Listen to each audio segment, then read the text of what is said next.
Wildlife crime is serious. It has devastating consequences for people, planet, and prosperity.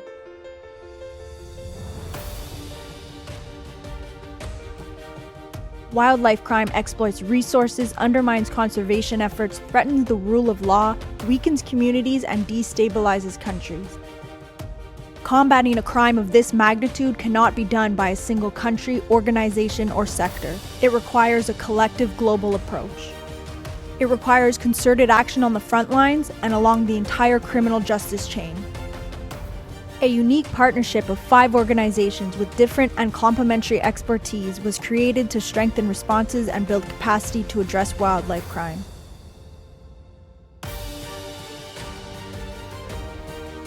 IQWiC engages, empowers, and works with authorities to better deter, detect, detain, and dismantle the criminal networks involved in wildlife crime. IQWiC shares knowledge, research, and good practices.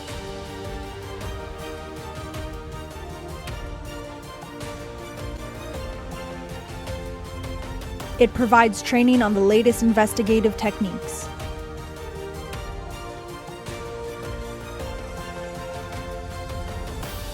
IQWiC cooperates across borders through its global intelligence operations.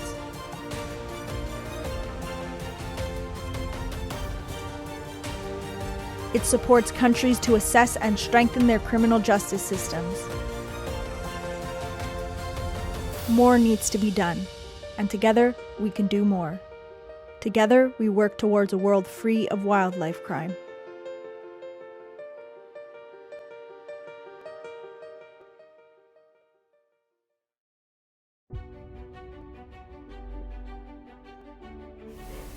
Next week marks the beginning of CITES CoP19, which will take place in Panama. All the partner agencies of the International Consortium on Combating Wildlife Crime, IQWiC, will be there. CITES, Interpol, the United Nations Office on Drugs and Crime, the World Bank, and the World Customs Organization. We are really looking forward to welcoming you to our IQWiC side events where many enforcement topics will be discussed, together with the launch of the IQWiC Vision 2030, our long-term vision of a world free of wildlife crime. We will be delighted to see you at COP19 or online through our various social media channels. Join us.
Large ivory seizures contain important information that can provide intelligence to guide law enforcement officials. By analysing elephant ivory, it's possible to tell where and when the elephant was poached, its species, African or Asian, and subspecies, African forest or savanna, and conservatively estimate how many individual elephants were killed. However, to best achieve these goals, ivory seizures need to be properly sampled. This video demonstrates how to select and sample elephant ivory from large ivory seizures, and how to prepare and transport them to a laboratory for testing. Start by preparing an area that has enough space to lay out all the tusks and ivory pieces in the seizure. The work area should be cordoned off and secure. Make sure no unauthorized persons can access this area. Make sure it is protected, for example from rain, sun and wind. It should also be connected to an electricity supply for electric saws, lighting, etc. All information should be recorded and documented throughout the entire process. Start by recording all information you have about the ivory seizure, including the date the seizure was made, the location of the seizure, the name and agency of the person who made the seizure, and any known transit or suspected destination countries. If the seizure has a case number, record this as well. Include any other useful information or details about the seizure, such as how the ivory was discovered and how it was hidden. Next, record the date and location at which the sampling takes place, the name and contact details of the person recording the information. In case there are any questions afterwards, the scientist will know who to contact.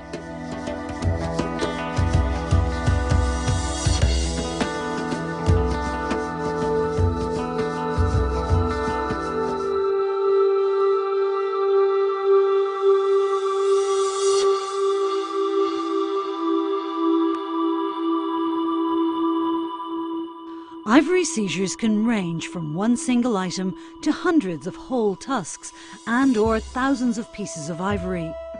The ivory can come from many locations. It's not practical or necessary to sample every tusk for laboratory analysis. What is important, however, is to sample the ivory in a way that captures all the locations proportionately.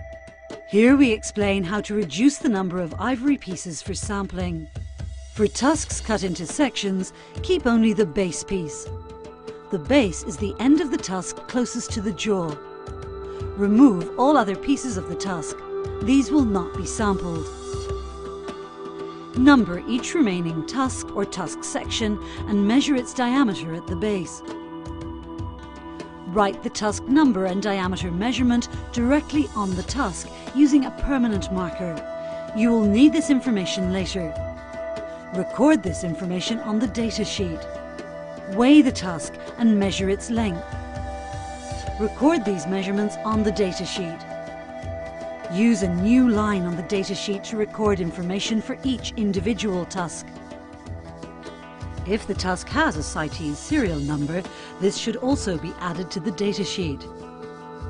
Repeat until every tusk or tusk section has been numbered, measured, weighed and recorded on the data sheet. It's best to analyse only one of the two tusks from the same elephant. Arrange the tusks from smallest to largest, using the diameter measurements written on each tusk. Paired tusks should be similar in size, colour and in the distance between the gum line and the base. The gum line is the mark showing where the tusk protruded from the skin. Rearrange neighbouring tusks so that as many as possible are matched according to these criteria: similar size, colour, gum line. When finished, remove every second tusk. These tusks will not be sampled. You will now be left with half the tusks. Divide the remaining tusks into groups based on shared external characteristics. Examples of groups include whole tusks versus tusks cut in sections, tusks with a lot of tissue remaining on them, tusks with burn marks starting at the gum line, tusks that are similarly coloured, example orange or white. Tusks with similar man-made markings, such as writing or numbers in the same colour ink. This step should only result in a small number of groups. It is possible that no characteristics can be used to group the tusks because all tusks look roughly the same. Give each group a letter and record the identifying characteristics of each group on the datasheet, explaining the characteristics of each group. For example, in Group B, all tusks were burned. In Group M, all tusks had marking in red pen. Write the group letter directly on the tusk with a permanent marker, next to the tusk number. Now, every tusk should be marked with an individual number and its group letter. Write each tusk's group letter on the datasheet next to the tusk number.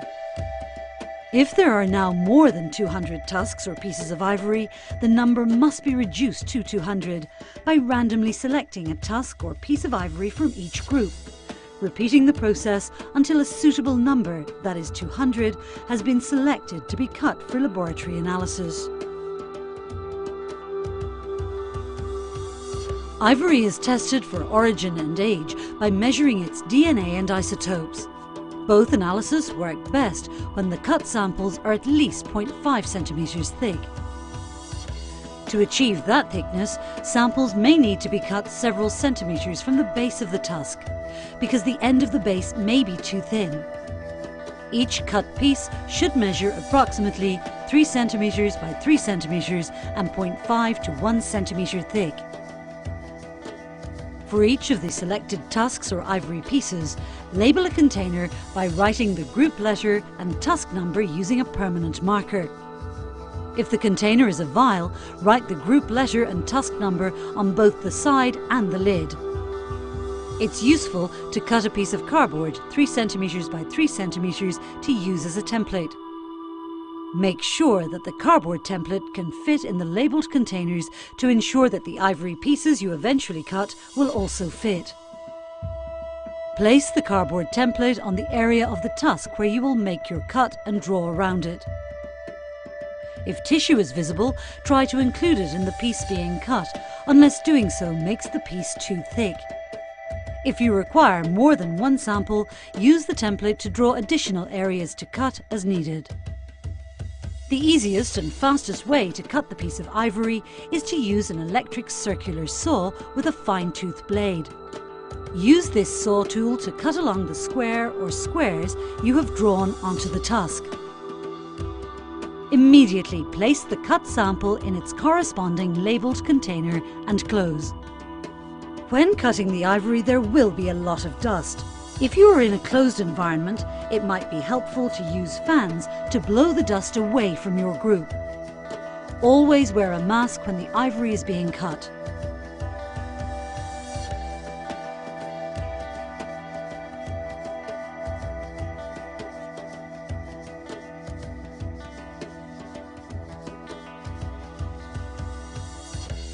If the samples need to be sent abroad for laboratory analysis, the requirements of different countries should be considered and clarified with the laboratory performing the analysis. Some countries require the ivory samples to have been submerged in a decontaminating solution that kills any bacteria on the surface of the tusk. For example, samples to be sent to the United States of America must be soaked in a pH 10 solution for 2 hours to be permitted into the country. If a decontaminating solution is required, the laboratory performing the analysis should provide the solution. Depending on the number of samples to wash and the facilities available when cutting the samples, it may be easier to perform this washing step the day after all samples have been taken. Pour the decontaminating solution over the sample until the level of liquid in the container reaches approximately 1 centimeter high. Close the container lid tightly. Shake the container for at least 10 seconds to thoroughly coat the sample with the liquid. Let the solution sit for 2 hours and then pour off the liquid. This can be poured down the drain if followed with lots of running water. Do not greatly exceed the 2 hours, as this could have a negative effect on the laboratory analysis. Close the container lid tightly again. Documentation on letterhead attesting to this decontamination treatment must be sent to the laboratory with the samples.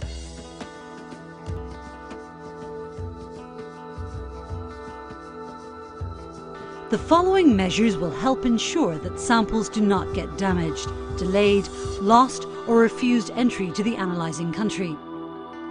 Line each box with a plastic bag. Place an absorbent liner inside the bag. Newspaper or other paper products can be used.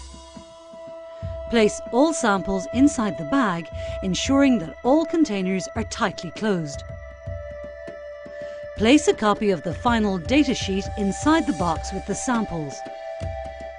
Externally reinforce the box with sturdy tape on all sides. The courier may request to see the contents, so only perform this step after the courier has agreed to accept it. Place a label on the outside of the box that has the laboratory's name and address.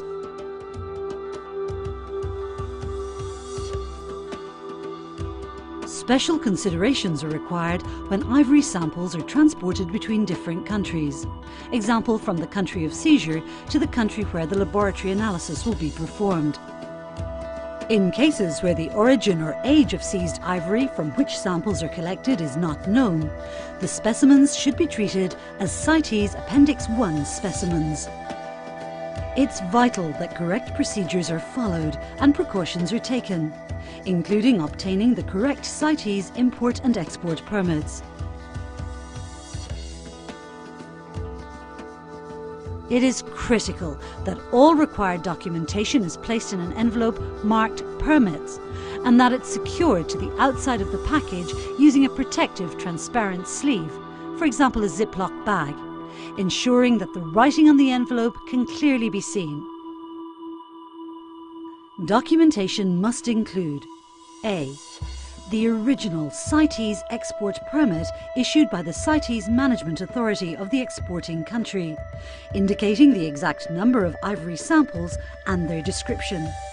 For example, 200 ivory samples, each approximately 3 centimetres by 3 centimetres by 1 centimetre. Be sure to count these samples as individual pieces for the CITES form. Note: at the bottom of the CITES export permit, there's a box that must be stamped by customs just before the package is shipped. Otherwise, the permit is not considered valid and the samples could be confiscated by authorities before reaching the laboratory. B. The CITES import permit issued by the CITES Management Authority of the importing country. Original or copy as required. In the country of destination, the importing laboratory has to obtain the import permit and has to provide the necessary information on the purpose of the import to the management authority.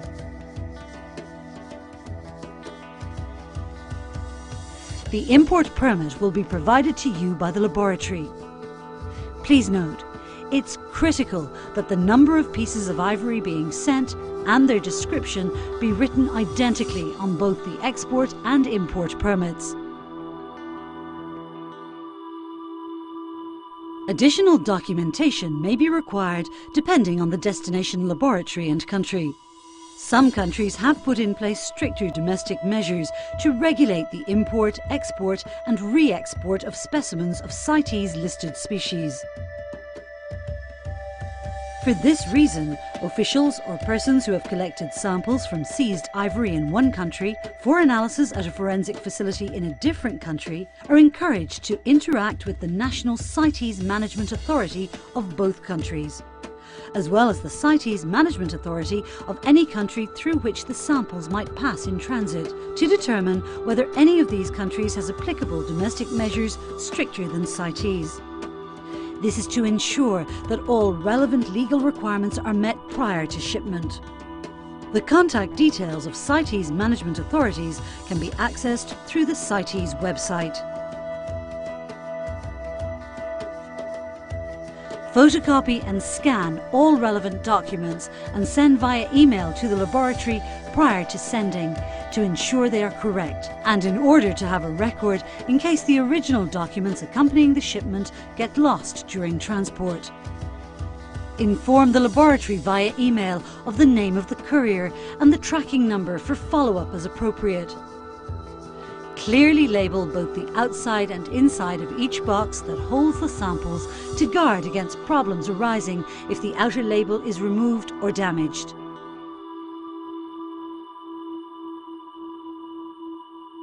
On the CITES import permit, a purpose code should be indicated on CITES import and export permits. The CITES Management Authority that issues the permit will determine whether to use purpose code S or L. Please use only S as the purpose code on the export CITES permit. Both import and export permits must be consistent. On Block 5, Special Conditions of the CITES export permit, you may note scientific samples for law enforcement analysis, no commercial value. The same phrase can be used on the bill of lading. Scientific samples for law enforcement analysis, no commercial value.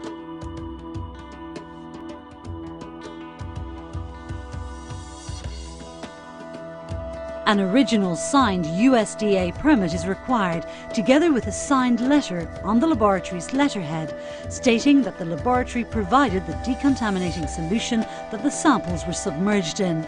Write the courier tracking number on the blank line indicated in the letter. An original letter on your letterhead is also required, stating that all samples were submerged in the provided decontaminating solution. That is, state that samples were submerged in pH 10 preservative for 2 hours, after which the liquid was discarded. If you prepared the decontaminating solution yourself, you only need a letter stating that the decontaminating solution was prepared according to the specifications on the USDA permit. On the airway bill, mark the box indicating Broker Select and list the broker requested by the laboratory. Example: Expeditors in Seattle.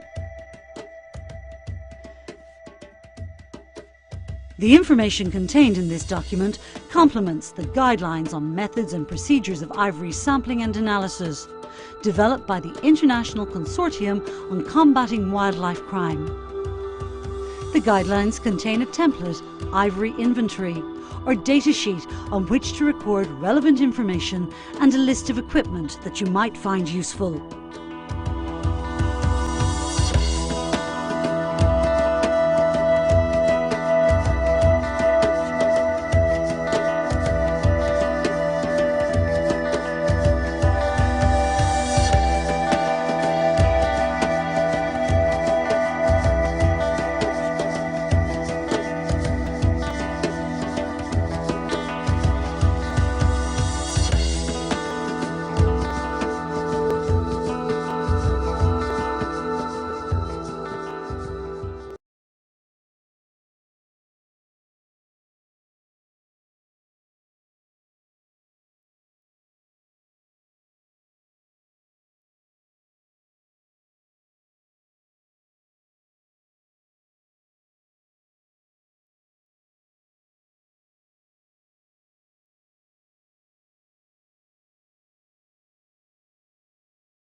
Wildlife crime is serious.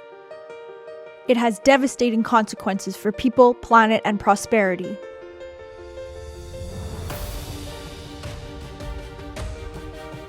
Wildlife crime exploits resources, undermines conservation efforts, threatens the rule of law, weakens communities, and destabilizes countries.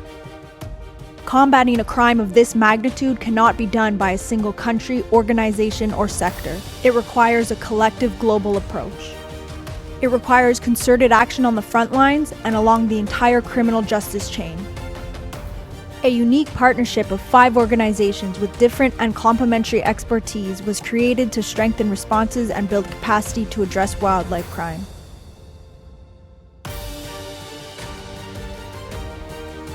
IQWIC engages, empowers, and works with authorities to better deter, detect, detain, and dismantle the criminal networks involved in wildlife crime. IQWIC shares knowledge, research, and good practices.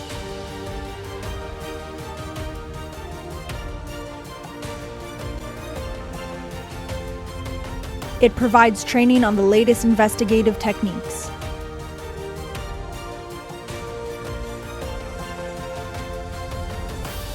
IQIC cooperates across borders through its global intelligence operations.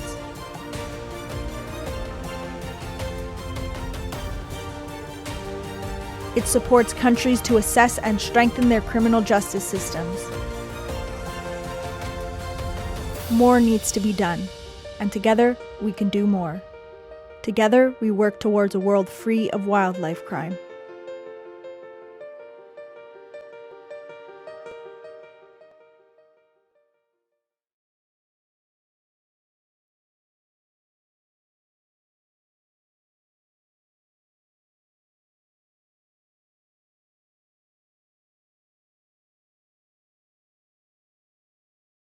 Friends, I'm so delighted that you are gathering in Panama for the 19th CITES COP. 4 years ago at the London Illegal Wildlife Trade Conference, I hosted countries from Latin and South America to intensify the work to tackle IWT, leading to the first regional conference in 2019, and now, very excitingly, the first COP in the Americas in 20 years. Globally, the overexploitation of wildlife is the second leading cause of the decline of species, and the illegal wildlife trade threatens thousands with extinction. For some of the most endangered, like pangolins, succulent plants and turtles, it is the gravest threat. We must also treat the theft of flora at least as importantly as fauna, recognising that without plants and trees, then the animals, the fauna, will not be able to survive. Strengthening the criminal justice response is key, from prevention and investigation through to prosecution, which is why the International Consortium for Combating Wildlife Crime is so important. Therefore, I'm delighted to announce that the UK will be investing a further £4 million in the ICCWC. Now is the time to build on over a decade of results, including the thousands of seizures and arrests already made through Operation Thunder, so we disrupt illegal supply chains and make crime riskier and less profitable. I'm proud that the UK is working with countries and partners around the world to combat the illegal wildlife trade and meet our commitments through CITES. Let us keep up our ambition for wildlife and nature in Panama and next month in Montreal at CBD COP15. We can make this the decade we put the natural world on a road to recovery, and it is up to all of us to see this through.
Distinguished participants and dear colleagues, a really good day to you all. Interpol is a proud member of the International Consortium on Combating Wildlife Crime. Today is an important day. Today we are excited to launch the IQIC Vision 2030, together with our outstanding colleagues from the CITES Secretariat, UNODC, WCO and of course the World Bank. Today, wildlife crime is pushing our most precious natural resources to the brink of extinction. Today, it is fueling the greed of transnational organised crime. Today, it is having a devastating consequence on the security and the livelihood of local communities across the world. With environmental crime ranking as the world's third largest illegal trade, Interpol recognises wildlife crime as an international security priority and recognises the time to act is now. We cannot fail to act forcefully and decisively while the survival of so many species is at stake. Today, more than ever, it's crucial to think strategically about wildlife conservation and the investigation of crimes that threaten the world's biodiversity. So, from today, the IQIC Vision 2030 and its action plan will play a key role in driving, in inspiring and in coordinating international efforts to prevent these crimes, to investigate them thoroughly and then to prosecute them effectively. IQIC is not only a mechanism about the effective collaboration amongst key international organisations, it's also much more. And more importantly, it's about actionable resource, bringing concrete benefits to our member countries and ultimately to the environment and the resources that we all depend on. Dozens of training sessions and operations have been successfully delivered by the IQIC partners in recent years, and all of this despite the challenges of the global pandemic. Together, we have been in the front line of detecting new criminal trends and developing toolkits to tackle those trends in a timely manner. With our unique policing capabilities and operational expertise, Interpol has pioneered enforcement action against predators who rob us all of our security and of our biodiversity. Operational successes have been achieved, leveraging on Interpol's role as the only global police organisation with the mandate of sharing nominal data across law enforcement agencies. If you will, let me recall that thanks to an Interpol Red Notice and the operational support in country that we delivered, the two criminals accused of large-scale rhino horn and ivory trafficking were recently arrested in Kenya and then extradited to the United States. We may also wish to remember another recent case where criminal intelligence analysis produced by Interpol, with member country support, triggered the arrest of a high-level Russian suspect hiding out in Brazil. But the reality is, colleagues, more needs to be done. And together, we must build on the lessons learned and the experience we have all gained. We are now committing with IQIC to the ambitious vision of a world free of wildlife crime. Today we can do more, and from today we must do more. We're confident that the IQIC comprehensive action plans, the strong commitment of member countries and the support of our strategic partners, we will succeed. We will succeed in empowering law enforcement and criminal justice systems to effectively address these devastating wildlife crimes. Of course, striving to meet the challenge of these wildlife crimes will be a tough endeavour. But it will also be an opportunity for our generation to launch a groundbreaking fight, never fought by law enforcement in such a comprehensive or in such a collaborative way before. So, colleagues, together, today, we stand on a threshold.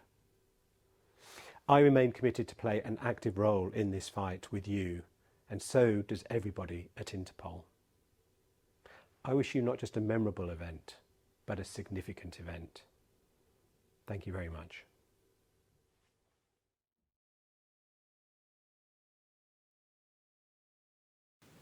Excellencies, ladies and gentlemen, I welcome the launch of the IQIC Vision 2030, with the objective of working together for a world free of wildlife crime. Wildlife crime is a serious transnational organized crime. It undermines the Sustainable Development Goals and can intersect with other illicit activities. The victims are the planet and people.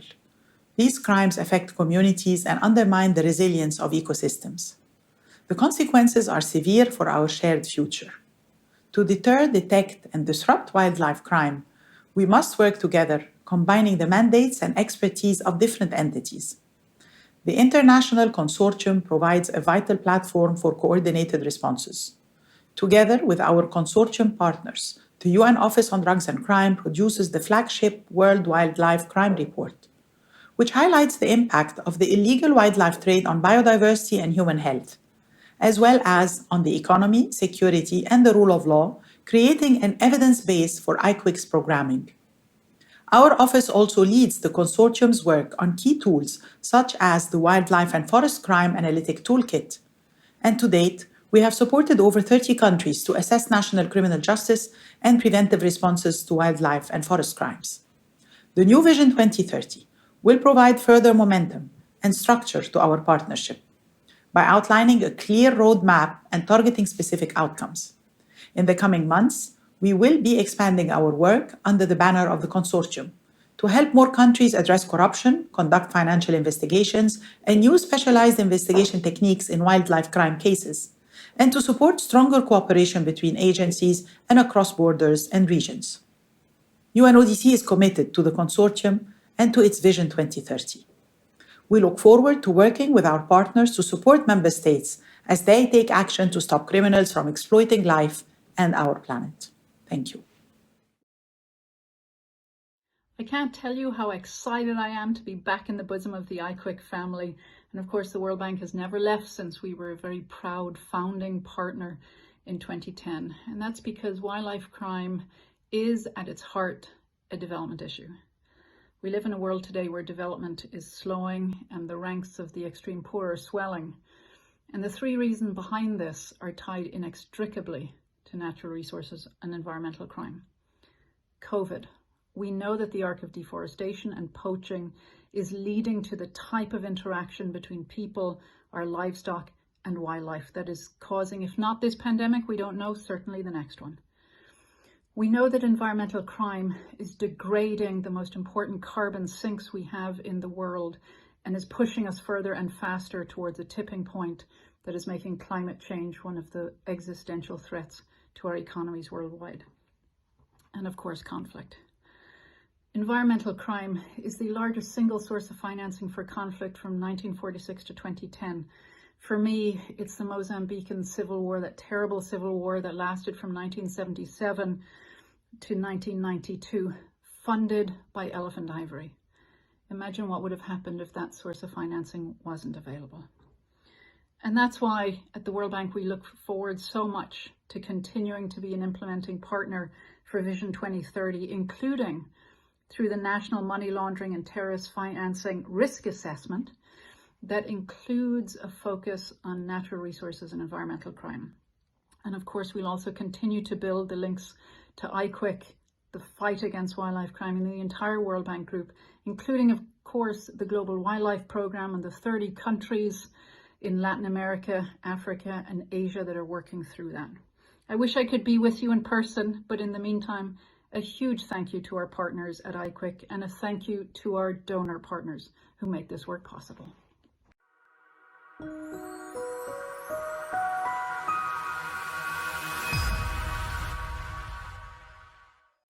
Greetings from the World Customs Organization. Customs officers are located at the borders as the first line of defense against illicit trade. Fighting against wildlife trafficking and illegal logging is high on the customs agenda as it is one of the illegal profit source of organized crime.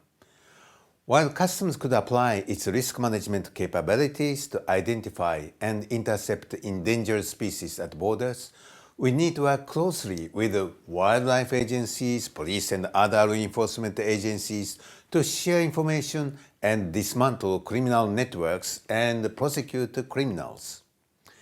The ICCWC or IQWIC consortium is exactly the framework that facilitates this much-needed collaborative approach among our partners since its inception in 2010.